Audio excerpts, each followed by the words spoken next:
I took a peculiar path. When I built I'm an engineer by education from Ireland. So I built the studio first, and I did not know how to blow glass. I did not think myself as an artist. And after building the studio and starting to work with the medium and starting to learn and starting to enjoy the medium, I found myself totally drawn to it.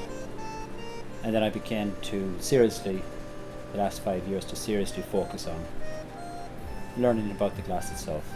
Not just learning the skills of glass blowing, but understanding the glass and understanding how to influence the glass and to impose my own personality on what I do. School opened in 2001. Before the school opened, this building was a dog kennel. So we bought the building and built a glass studio within the existing building. We opened in April 2001.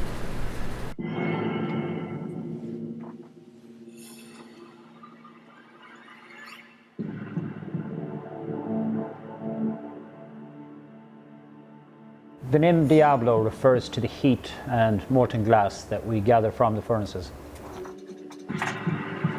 Diablo itself means the devil, but the reference that we make in the name Diablo is to hell itself, to the extreme heat that people feel is represented by hell. On a business level, if you're thinking of having a name for a business, if I had God Glass and Diablo Glass and you're surfing the web and you come on Diablo Glass and God Glass, which one will you hit on first? You'll obviously hit on the devil first, on Diablo. It's always more attractive, that dark side.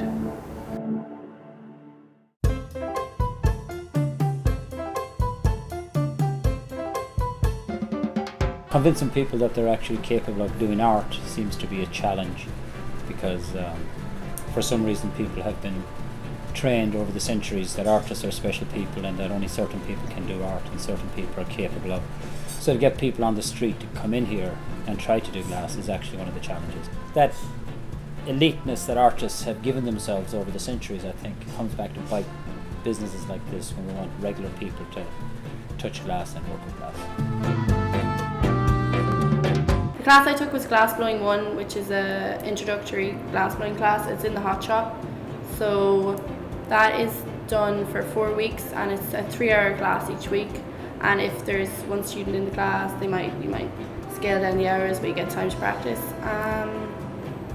Yeah, the class went on. It was a very fun class. I will take more classes. I am not right now because it was too full of the class I was going to take. So, but Sean helps me out. I do a bit of practice in here and there. So we'll see how we go. Anyways, I'll try try my best. But it's very unusual to have a glass studio in a community, and especially in a community like Boston. So we cater to a wide range of people like yourselves who might be interested in learning something about glass, maybe a one-time experience. Work a lot with teens, we work a lot with city kids. Girls Street Community Centre with a program we work with kids the last 5 years. So it's great to have inner city kids in here blowing glass, give a different energy to the place. It's amazing to get people in here to see something they've never seen, to understand that glass, when it's flowing, when it's viscous, is just like honey. It's great to see the expression on the face, and it's more wonderful when they actually touch it themselves and they've realised that they can actually manipulate the glass and make something. And because glass, the nature of glass, it's always going to be beautiful, because glass itself is beautiful. When I started in school, I was a double major. I was doing painting and sculpture. I did a lot of welding. I worked with oil paints. And glass was kind of the medium that was between painting and sculpture. So it's very fluid. There's a lot of movement to it.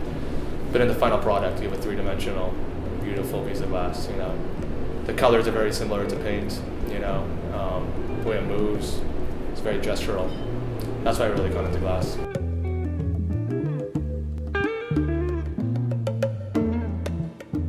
Well, teaching glass is different than other mediums. It's kind of a athleticness about glass blowing. So you need to teach them how to move around the shop and the way the glass moves, working with temperature, heat, mass. There's a lot going on. Boston University run courses through here. Spring and fall we have two different groups. And we also do run credit courses through Mass Art. So we offer credit courses if you wanted to take glass blowing to get a master of credit. And I've just started exchange programs, international exchange programs. I have some Chinese students here at the moment. 我叫吕浩，来自中国。我现在就读于东北大学新闻系，我在这里做中国项目的实习生。我非常喜欢在这里工作的感觉，我爱 Diablo。 I want to do exactly what I'm doing, but I cannot do it just in these 3 rooms for the rest of my life.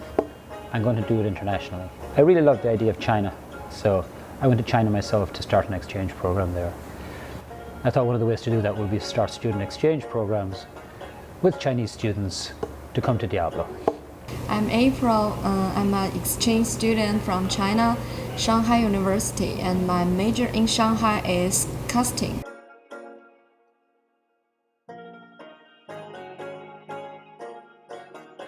So I come to Diablo Glass School to learn blowing and flame working here, which are much more different than with the casting glass.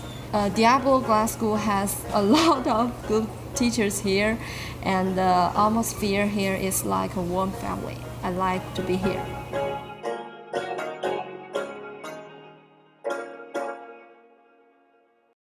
My name is Christopher Watts, and I am a glass artist here at Diablo Glass School. My role here is to be both a teacher, a professor of glass techniques, as well as sculpture. So that means sculptural theory and the development of each student's own personal voice.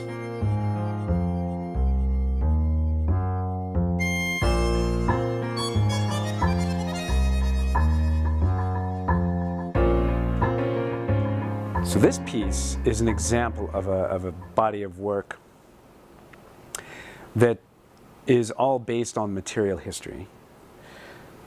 This is a replica of a very highly priced piece by Damien Hirst. Damien Hirst's sculpture is entitled For the Love of God, and his piece sold at auction in 2007 for $100 million. So this is made from a house that was foreclosed on or changed hands in 2007 when our economy started to contract. And of course, as we all know, our economic downturn was largely spurred by the financial crisis. So for me, that's interesting territory to make work about. So I took windows from a house that had been foreclosed on, took the glass from those windows and melted it. And using a process of hot casting, I made a wax of a skull, invested that wax in plaster, melted the wax out, so I'm left with a hollow mold, and then I poured liquid glass from those windows into that negative space. So that's what gives me the general skull shape. As you can see, it's all anatomically correct with teeth. Here's the jaw. But then that was the easy part of the piece. What I then did was I had to fashion all of these hundreds of little diamonds out of the same glass and glue all these on. So all told, this was hundreds of hours of work to assemble and manufacture and make all of these diamonds and glue them onto the skull.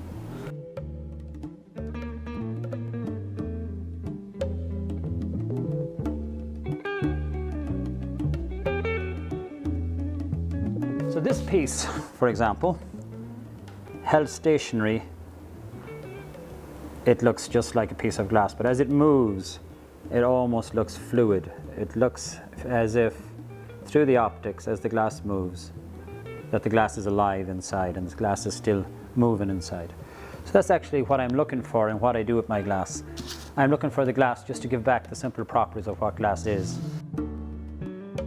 So this is not about me at all. It's just about the glass being the glass and the glass giving back the beauty, reflection, and optic potential that it has, and using light and color and form, we're able to let the glass just show what it is itself.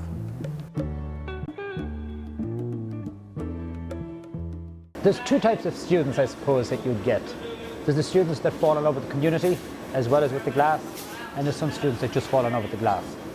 And I'm sure you know, like in your profession as well, if you're really in love with the glass and in love with the medium you're working with, you're not going to find fulfillment in one school or one studio.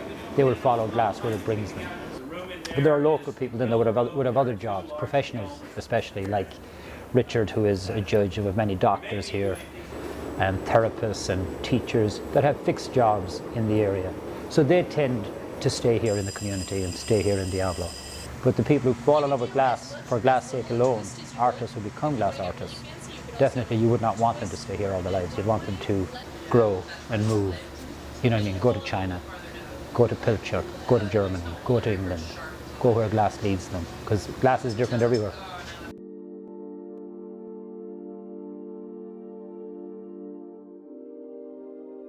Richard came here a few years ago and he took a small class for a half an hour, just like the family experience. He was talking to me and you could see his interest in the glass itself. He had taken a stained glass class, but now he was seeing other classes and he was seeing glass in other ways. So he said to me, I want to learn about glass, but I don't want to take the regular classes. He had been watching me for a while around here. So he said, I want you to teach me for 3 or 4 hours. I'll come for an hour each week. You tell me everything you know. So he came and I did private lessons with him here for 2 or 3 weeks. He started making his own stuff, jumped in at the deep end, started doing the real difficult fusing stuff, and he has just never left. Everybody thinks he's a glass artist, but he's not. He's a judge. That's his day job. His passion though is glass. So he spends his time here at Diablo.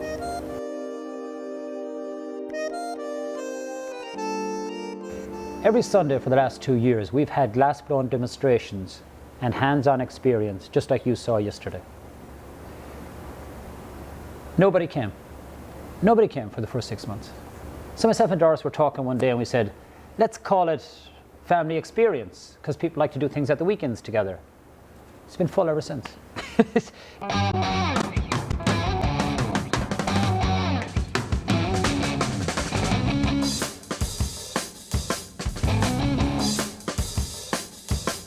It's just that introduction of one word.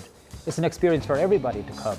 Like you saw couples here yesterday that weren't like, you know, sons and daughters, and so a lot of different kind of people come now. But the fact that we advertise it as a family experience, people look for stuff to do as a family. And it's all about marketing and advertising. You can miss so much by not just putting in one word. And for 6 months we had, I call it family experience now, we had glass blowing demonstrations and hands-on experience for 6 months. Nobody came, I mean nobody. It was amazing. And we just changed one word in the advertising and we filled the place. So it's a promotional thing to show people we're here and to show people they can do what we do. There's not a lot of egos in here. We're very down to earth. Anybody can do it. Everybody's welcome, no matter who you are or where you're from. So the family experience is very much that. Let people know we're here and also let them know that themselves and their kids can actually come here and make glass art. I'm a professional musician here in Boston, and I'm here at the Diablo Glass Studio. I always wanted to work with glass, so in January I took a class, a basic glass blowing class, and it was a 2-day course, and I immediately loved it. Went home very excited. What's different about working with glass and music's ethereal, it's in the air, it's in the ether. You play a performance and the beauty of it's live and it's gone. I go home after my concert at Symphony Hall thinking about it, but there's nothing really to take home. Where glass, I can take a piece home, put it on my table for my family to enjoy, and it's really, really a lot of fun, and I'm loving it. This piece, I call it Diablo, or The Devil Within. It was a concept I came up with while 2 artists were here. One of them was Charlie Lowry, very, very talented, very excellent sculptor. He worked in Murano with Pino, and now he's a great artist in his own right. So the idea was to create a piece, a sculpture of a head with the devil inside, representing the evil within all of us, or potential evil within all of us. So if you look at a side view of the piece, you can see the head from the side through that side optic. And if you look at the front, you can see the head of the devil inside from the front optic. And if you look this way, then it's a face, and the devil is kind of swimming behind the face. The most important part, not the most important part, but a very important part, is the way the glass is cut. From here back, the glass has been cut. So all these waves and rivers that you see running through the glass, they were cut by a glass artist that works here, teaches here, and he's from Tehran. He's Iranian. His name is Mohsen. And if you look through the optic here, you can see the devil and the snake skin behind, as if it's swimming through water. That was totally Mohsen's idea and concept of how to show this piece. So he saw the devil as a snake, I believe. I'm not sure what Middle Eastern culture sees the snake as, but he associated this with snake swimming through water. So it's a collaboration, I suppose, in ways. Some artists think they're collaborating and some artists think that they're not, but Mohsen did the work totally on his own. My idea for Charlie was quite singular, and how Charlie did it was totally his own. But this is what has happened. So there it is, the devil within. At Diablo we do commissions and restorations. And I'll give you very simple examples of both. A restoration, replicas of these now are shown at the Museum of Fine Arts. They had some 18th century chandeliers that got broken in transportation and whilst in storage.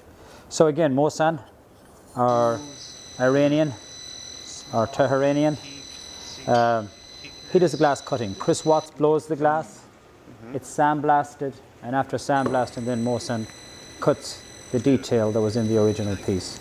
And these are presently on exhibit down at the Museum of Fine Arts. So that would be a restoration.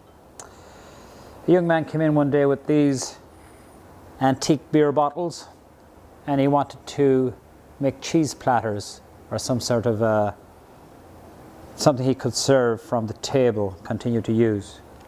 So we can take these bottles and slump them in our flat shop into a mold, and now will use these as cheese plates.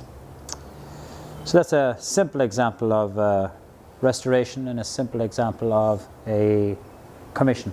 We do lots of stuff like that. One-time individual things, birthday parties. There's a birthday party. If somebody wants something special, we make something special at their birthday party for them so they can have it forever. What's the craziest request you ever gotten for a glass work? I cannot tell you. Why not? Well, there's always the bachelorette parties that always lead in one direction. You make like a big sexual... Yes, everybody can design their own. There can be ribs on them, they can be coloured. People working in each station, there's usually 10 or 15 women creating what they want, and then their mothers are down the corner making paperweights pretending not to look.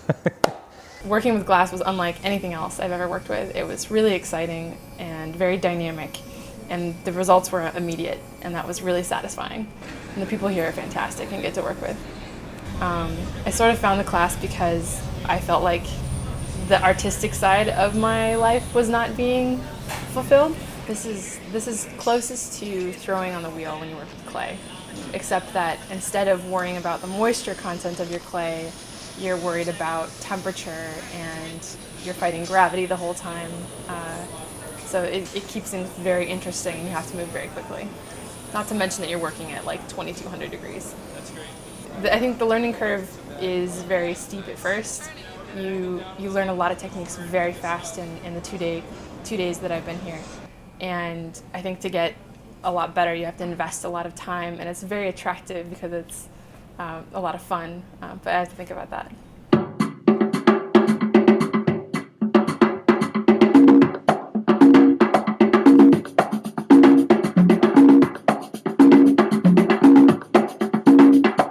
And when you say a course, usually you don't do a course and you're finished. It's an eternal learning experience. Do you know what I mean? You get good at this, then you get better, then you blow thinner, then you blow bigger, then you go small again, then you do sculpture. It never ends. It's a constant battle with the glass and a constant love affair with the glass. We've seen that you're blowing glass people presume you can blow glass like a balloon and you can make a balloon. It really doesn't work like that, but it sounds so simplistic. Lots of challenges, lots of failures. We learn through failure. That's how we learn glass.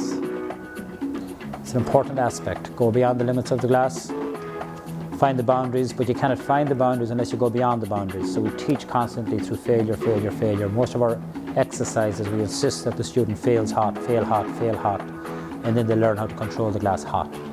So we always push our limits, push our boundaries, and insist on failure to find the limit of where we can go.